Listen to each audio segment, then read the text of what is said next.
thank you for your participation here, your time and your commitment to this cause. And again, this is an historic moment, so it's great to be part of it.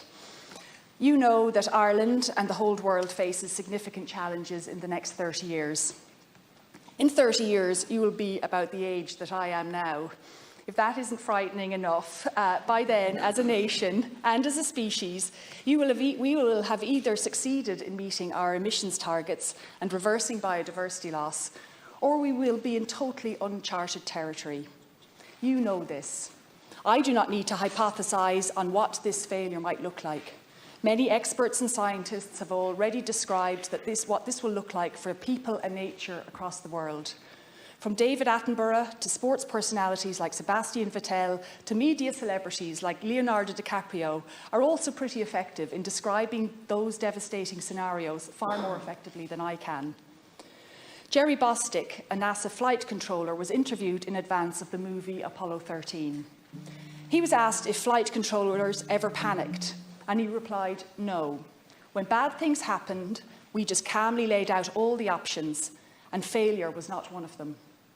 That is what we need now, to review our options, but exclude failure.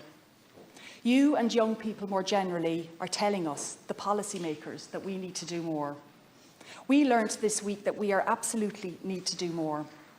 We learned that even if we implement all our current policies, we are still off target to reach 2030 targets. That is not good enough, and we all know that.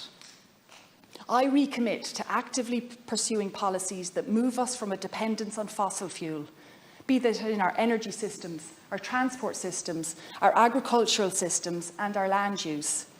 By doing this, we will also support biodiversity and our ecosystems.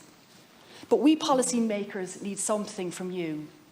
We need you to continue to use your voices, use your votes when you're old enough to use them, influence others, and use your spending power to choose climate action at every turn.